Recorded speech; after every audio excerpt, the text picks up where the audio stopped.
De opinión de Nehuen Dadan, nuestro licenciado en Ciencias Políticas. Buen día, Nehuen, ¿cómo estás? Buen día, Daniela, ¿qué tal? Bueno, y hoy quería hablar de un tema que se está hablando bastante, pero que la verdad no hay muchas certezas, entonces quería tratar de traer un poco de organizar un poco las cosas que se están diciendo, las declaraciones, y ver, bueno, qué conclusiones podemos terminar sacando. De lo que estoy hablando específicamente es de algo que explotó ahora en estos días, que fue este avión venezolano que aterrizó en Ezeiza, que esto en realidad fue la semana pasada, pero que terminó explotando entre ayer y anteayer, digamos, el tema, pero que la realidad, bueno, es que este avión terminó siendo retenido en el aeropuerto de Ezeiza por las autoridades argentinas debido a las diferentes alertas que levantó en su llegada a nuestro país. Este caso, bueno, como digo, está lleno de especulaciones y tiene el interés de muchísimos poderes regionales, y entre ellos uno de los entes que más presión está haciendo es la Agencia Central de Inteligencia estadounidense, que es la CIA, digamos, a través de la administración de Joe Biden, del gobierno de Joe Biden, que es el presidente actual de Estados Unidos. Lo que se conoce hasta ahora, que son más o menos los hechos, que no son especulaciones, sino que son hechos, es que este sería un avión que pertenece a una empresa venezolana llamada Emtrasur, que viajó con 19 tripulantes, es decir, sin ningún pasajero, son solo tripulantes de la empresa, con un destino final que era Uruguay. Pero cuando, digamos, salió, ese avión salió de México, llegó hasta la Argentina y el destino final era Uruguay, pero cuando volvió a tomar vuelo desde Ezeiza e intentó ingresar al país vecino, le negó el aterrizaje y tuvo que volver a nuestro país, tuvo que volver a Ezeiza, y fue en ese momento que se lo retuvo para comenzar las respectivas investigaciones. Entonces, bueno, como digo, para sistematizar un poco los hechos y no, digamos, confundirse o mezclarse todo por todas las cosas que se dijeron y también las cosas que luego se dijeron y después se desmintieron, hay que decir que lo que levantó las sospechas de las autoridades fueron dos hechos.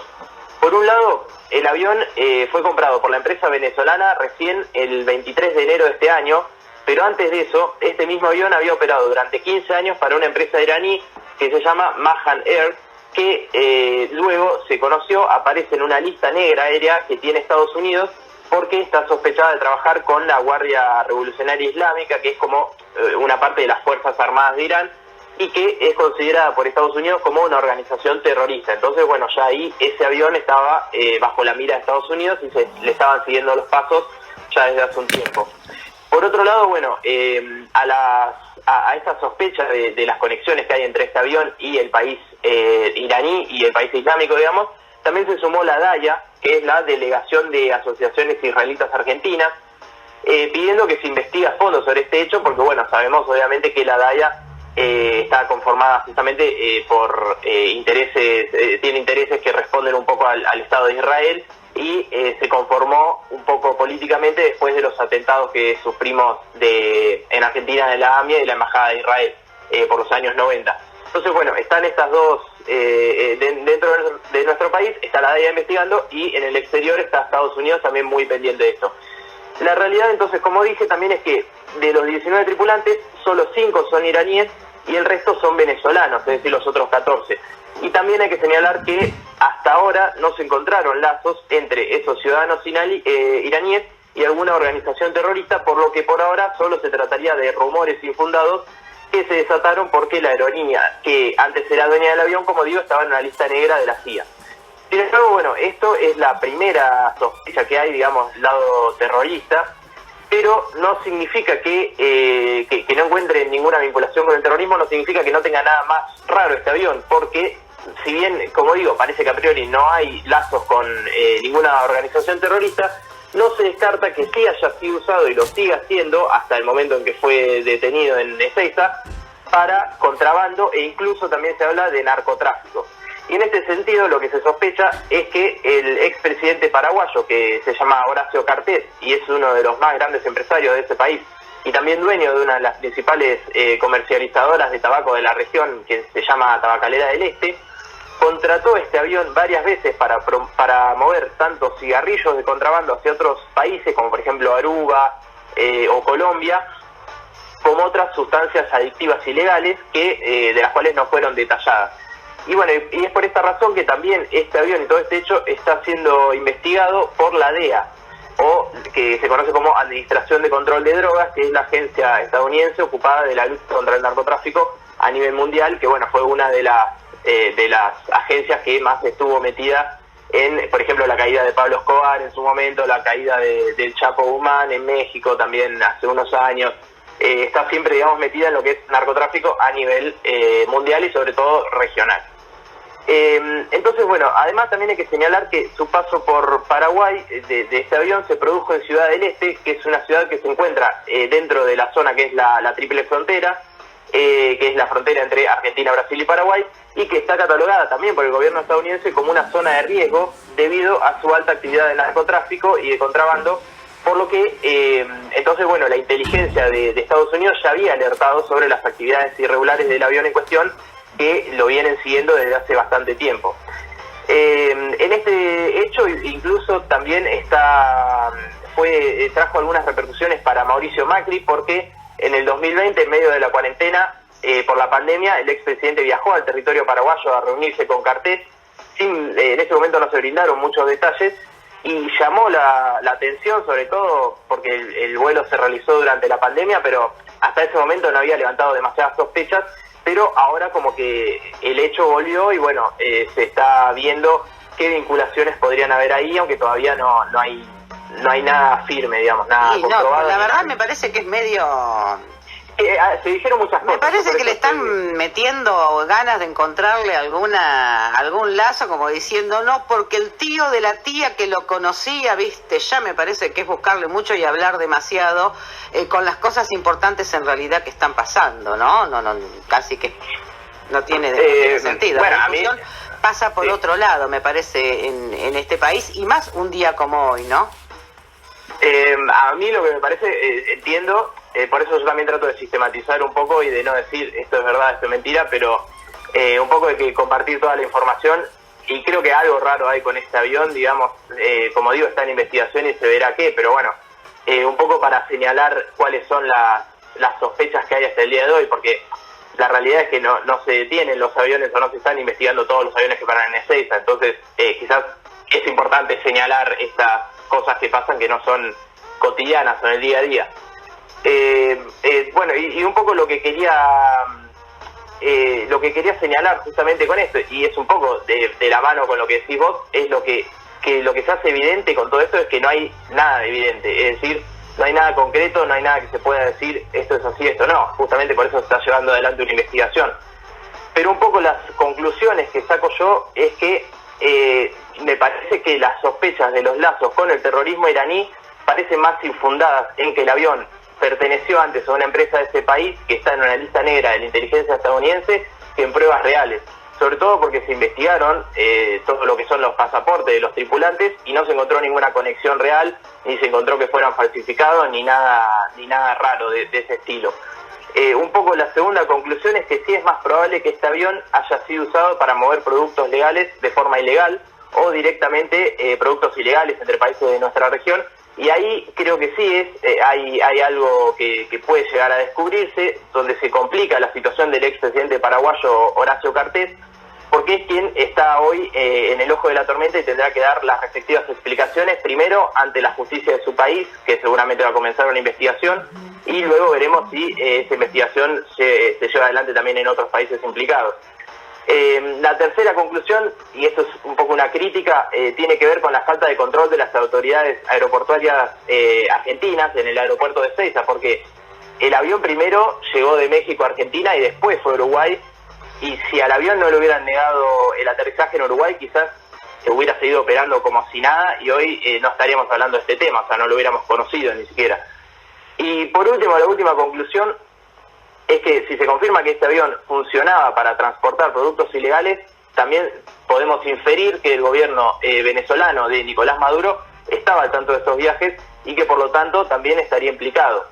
Pero bueno, y cierro diciendo que lo cierto es que por ahora intenté un poco simpatizar lo que se dijo, pero que fue mucho, las declaraciones fueron muchísimas, de hecho también hubo declaraciones de funcionarios del gobierno que salió primero a decir Aníbal Fernández, que es el ministro de Seguridad, una cosa, después salió el titular de la AFI, Agustín Rossi, a decir otra cosa. Es algo que la realidad es que no se sabe mucho, entonces lo que hay que hacer es esperar, ver realmente cómo se desenvuelve esta causa y como digo, está bajo secreto sumario hasta ahora la causa, entonces es muy complicado sacar alguna certeza, más que solamente, digamos, referencias de cosas que se dijeron. Pero me parece que es un caso bastante interesante que va a dar que hablar en el futuro. Y bueno, y un poco el segundo tema que quería hablar es ya más en territorio pampeano, en territorio provincial, y que tiene que ver con que el Supremo Tribunal de Justicia de la provincia de La Pampa decidió no sumariar a la jueza piquense Ana Clara Pérez Ballester en el marco de las investigaciones que se están llevando adelante por el caso Lucio Dupuy. La jueza, como digo, piquense, que es Pérez Ballester, fue quien en un primer momento entregó a Lucio a su madre, Magdalena Espósito Valenti, quien hoy se encuentra esperando su juicio acusada del homicidio y del abuso sexual de Lucio junto a su pareja Abigail Páez. Es en este sentido entonces que el Supremo Tribunal de Justicia comenzó una investigación, o ni siquiera comenzó una investigación, en realidad envió a un instructor a recolectar evidencias para ver si comenzaba una investigación, y el informe que hizo este instructor arrojó dos conclusiones. Por un lado, dice que hubo presentaciones ante organismos de la justicia provincial relacionadas con situaciones de violencia sobre el menor que fueron desatendidas por la jueza. Y por el otro, dice que esta misma jueza no tomó las prevenciones necesarias cuando decidió quitarle la tenencia del niño a los abuelos y entregárselo a la madre. En resumen, podríamos decir entonces que, a pesar de las conclusiones del instructor que parecen señalar la necesidad de por lo menos investigar a la jueza del caso de Lucio Dupuy, el Supremo Tribunal de Justicia pampeano decidió, con un voto dividido, ni siquiera comenzar esta investigación. ¿Y por qué digo voto dividido? Porque, bueno, los jueces Fabricio Lossi, Elena Fresco y Eduardo Fernández Mendía fueron quienes votaron para que se archive la causa, mientras que los otros dos jueces restantes, que son José Zapa y el presidente del tribunal, Hugo Díaz, se mostraron a favor de investigar a la jueza. Y la conclusión un poco que saco yo, y que creo que queda de este hecho, es que este es un primer paso hacia la injusticia en el caso de la muerte de Lucio, porque fue la jueza Pérez Ballester quien, según la investigación llevada adelante por el instructor, habría actuado de forma irregular y entregado al niño a su madre sin investigar para ver si era realmente capaz de cuidarlo, si estaba en las condiciones de hacerlo. Creo que el fallo de la Corte demuestra una vez más la gran desconexión que hay entre el Poder Judicial y las personas de a pie que piden justicia en la calle, y me parece un hecho de total injusticia que la mayoría de los jueces hayan decidido ignorar una investigación ordenada por ellos mismos y ni siquiera den comienzo a esta investigación, cerrando así totalmente la puerta a uno de los pedidos de la familia del niño asesinado, porque no es cosa menor. Podemos hablar de que las personas acusadas tienen que ser condenadas a prisión perpetua, se llevarán adelante los juicios, lo que sea, pero también la realidad es que la justicia falló y bueno, hoy prácticamente dijeron no se va a investigar si la justicia falló. No dijeron eso, sencillamente dijeron que no la van a sumariar porque ellos no encuentran que haya causa. Por eso ellos están en el Superior Tribunal de Justicia, donde cobran lo que cobran, y nosotros estamos donde estamos y nos dedicamos a otra cosa. De todas maneras, más que un sumario, yo preferiría, en algunos casos como este, donde además alguien perdió la vida, y con esto no quiero decir que sea culpa de la jueza, porque la jueza no lo mató a Lucio, me parece que hay que hacer sencillamente juicios políticos, que para eso están. Los juicios políticos son para ellos, para los jueces, no los usan nunca y ninguno queda dentro. Eso no pasa en Santa Rosa La Pampa o en la provincia de La Pampa, pasa en todo el país. A las 12 del mediodía está, no sé si sabías, la conferencia de prensa que van a dar los fiscales para el caso Lucio. Veremos si dan alguna opinión al respecto sobre este tema de la jueza piquense también. A las 12 del mediodía vamos a estar atentos a ver qué opinan. Yo calculo que si no algún medio les va a preguntar, así que vamos a tener algún dato por lo menos de alguno más leído, leguleyo, de algún abogado, de cómo pueden pasar estas cuestiones. Perdón, bueno, seguí. Sí. Sí, que yo estoy de acuerdo con esto que decís de llevar adelante el juicio político, y de hecho es una herramienta que existe para eso, para remover a los jueces que hacen mal sus funciones o cumplen mal sus funciones. Lo que me parece a mí es que justamente el juicio político es la última instancia, y antes de llegar a ese juicio político hay que pasar por otras instancias, dentro de las cuales la primera es esta, la investigación ordenada al instructor, y la realidad es que el instructor, las conclusiones que sacó no es que la jueza no había hecho nada, sino que encontró irregularidades. Entonces yo lo que me parece que es una incongruencia y una falta de visión de justicia por parte de los 3 jueces que votaron para archivar la causa, porque no quiero decir que fueron todos, porque como digo, fue un voto dividido, me parece que justamente no le cerraron la puerta a la familia de decir no vamos a investigar a la justicia, porque es imposible llevar adelante un juicio político si antes se archiva la causa y no se decide justamente investigar cuando el instructor mismo está diciendo hay que investigar. Bueno, y quería cerrar, si me permitís, ya. Vos sabés que me estaba acordando, hablamos ahora, digamos, del caso de Lucio, ¿no? Pero, y esta decisión de la jueza. ¿Te acordás de Marcelo Tomaselli? Sí. Otro. Tenía de dónde agarrarse el juez también, y ¿qué pasó? Lo dejó libre. ¿Cuántos días? Sí. Vivió Carla Figueroa, poco y ninguno. A veces las herramientas que tienen los jueces a mano evidentemente o no ayudan o no son las más indicadas. No, por supuesto que estoy de acuerdo. Creo que la justicia está en el ojo de la tormenta a nivel federal, no es solo en La Pampa, no es solo el Supremo Tribunal de Justicia de La Pampa. No, lo dijo Eduardo Fernández Mendía en este programa. La justicia hoy está vapuleada y nosotros somos responsables de que no nos tengan respeto y de no hacernos respetar. Bueno, por eso justamente, pero Fernández Mendía fue uno de los que votó para archivar esta causa. Entonces me parece que esas son las decisiones que hacen que después las personas no tengan confianza en la justicia. Entonces esa autocrítica está bien, pero tiene que venir acompañada de una decisión que acompañe esa autocrítica.